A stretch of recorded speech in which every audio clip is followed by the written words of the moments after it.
Welcome to push day. As I said before in the posterior day vid, we're looking at generating power, trying to sort of gear your sessions towards strength that is functional for rugby. Functional strength is a nonsense as a concept. All strength is functional. It has some function. People sell you a load of crap in terms of strength and fitness. As someone who competes at strongman, only at intermediate level, but still competes at strongman and plays rugby, and has been training for nearly, I don't know, how long is it now? 6-7 years, I guess. And somebody who's quite comfortable reading academic papers and understands statistics. I've waded through a lot of nonsense to try and work out what actually works. There are a few good YouTube channels that I'd suggest, but anyway, this is push day. So we're starting with a heavy compound. Again, heavy compound, we're looking at a 3 to 6 protocol. This is all for beginners. If you're advanced, you're probably going to do a 5-3-1 ladder, with the one being like a 1 RM attempt every fortnight, and then 5x5s every other week. You know, that kind of thing. But anyway, for a beginner, we're going to look at just a simple 3 to 6 reps for the compound, the heavy compound, and 8 to 12 for everything else. What that basically means, if you can't do the lower number, so if you can't do 3 on the compound, you go down a weight, and if you can do 6, you go up. And for the 8 to 12, if you can't do 8, go down, and if you can do 12, go up. So 3 sets of that, and then that does mean sometimes you get 12 on your first set, so you go up a weight, and then you can't do 8 on your second set, so you go back down, and then you might do like 9 or 10 on your third set. So that's okay, that's fine. You're pushing it, as long as you keep pushing it. Anyway, this is bench press. Weirdly, bench press is one of those. So you lie down, grab hold of the bar. Like, I put my little fingers in this gap in the knurling. Knurling is this stuff, where the sort of crisscrossy stuff. So I put my little, but you'll find your form, you know, wherever really. And then you kind of push yourself down the bench, as it were. So you got this resistance between your legs and your torso, right? Because a bench press is actually a compound. It uses all your body.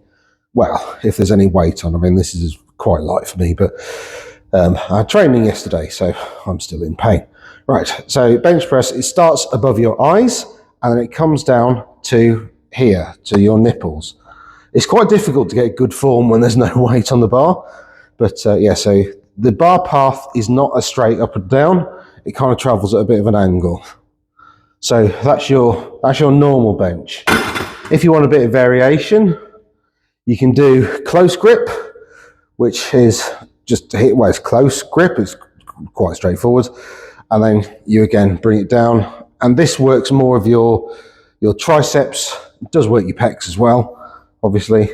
And if you wanted to go for more pecs, you can go wide grip, like out here, and then that's got a more classical bar path.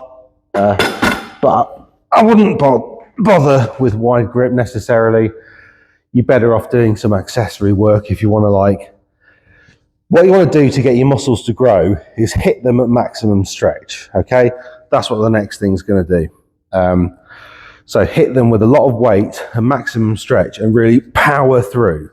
And that's how you encourage a lot of muscle tissue growth. And then the other important thing is, like, resisting as you're getting back to, so don't just bang up and then straight back down again. You want to, in fact, I'll show you on the next. So after doing your bench press, I'd suggest you do some of these type of machine. This allows you to, the shoulder press machine allows you to really sort of, you know, go strong, so you can put as much weight on it as possible. What you want to do is power up and then resist on the way down. This is a really good, like, mass builder as well. Get a really deep stretch at the bottom and then power up. You know, you can probably imagine this might help if you're required to lift anybody ever, which happens quite frequently in rugby. Even backs occasionally have to lift people, you know, to receive ball off kick-off and so on and so forth. So, you know, building that upper body strength is really helpful here. So one variation of this that you can do is getting on the bench and doing some chest flies, they're called. So you sort of sit like that, and then you want to bring the weights down and get like a really deep stretch at the bottom, and then bang up. But then you see what I mean about like taking it really slowly on the eccentric. Your breathing really matters here. So breathings gradually as you're resisting on the eccentric and power through the concentric. Careful with these, because if you miss, you're going to break your finger.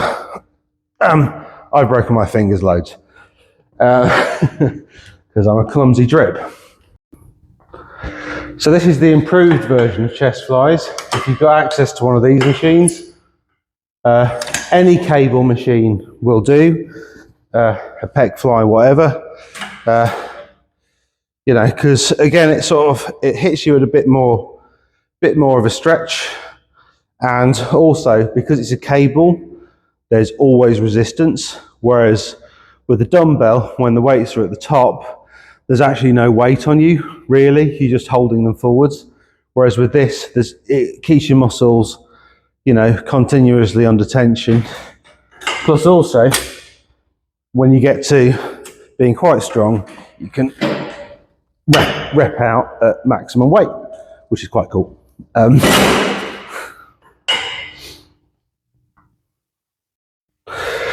However, by far and away, the best way of getting that kind of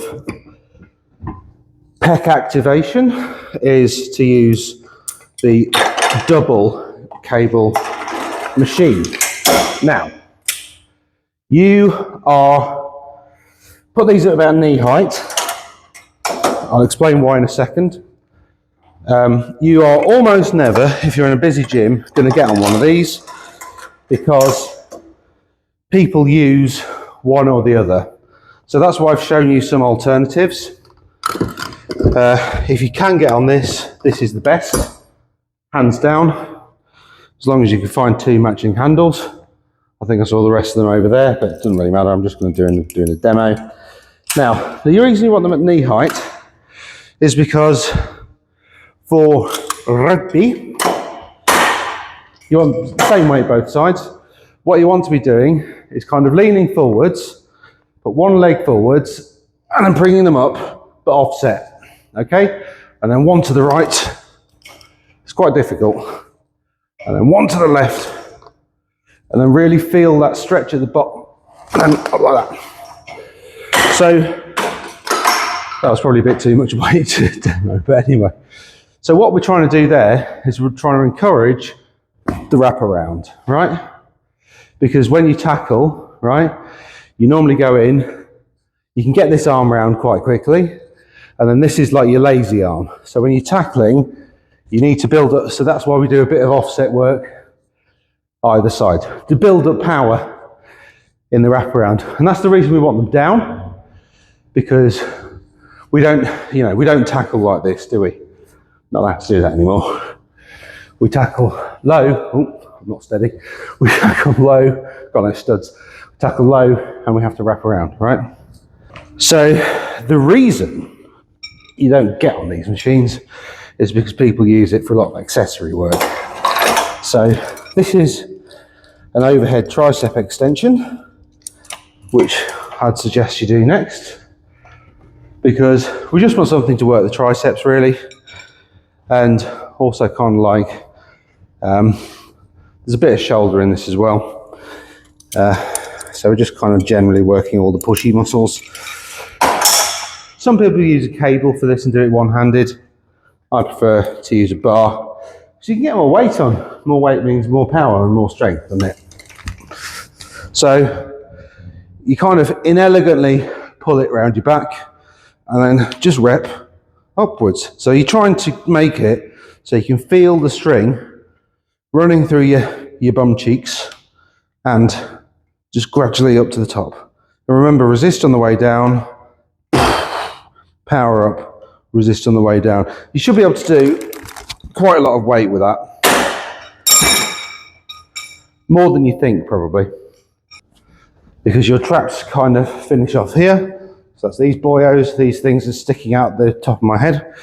There's some muscles underneath that this really promotes, and doing that will give you much more padding up there, which, you know, if you're scrumming or tackling, having more padding up there helps protect your collarbone, basically, because more goes into the muscle and less into the collarbone. Anyway, these are quite simple. We'll just do 10 normal side delt raises. Just bend the arm a little bit on the way up. It's like you're playing Flappy Bird. And then after you've done 10 of these, we're going to move to 10 of just doing that.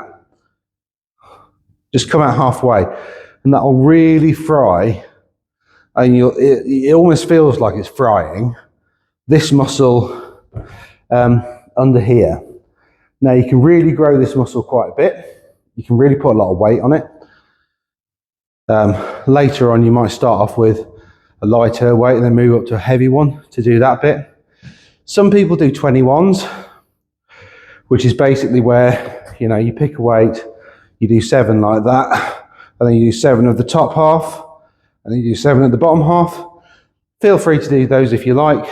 I'm not massively concerned with building my traps. I'm not building a physique. I'm not a bodybuilder. As most of these exercises are not really for bodybuilders. If you're doing bodybuilding, that's an entirely different thing. We're looking at essentially building stuff that helps with rugby. So that'll help develop you a lot of padding up here, which will protect you from when you're smashing face.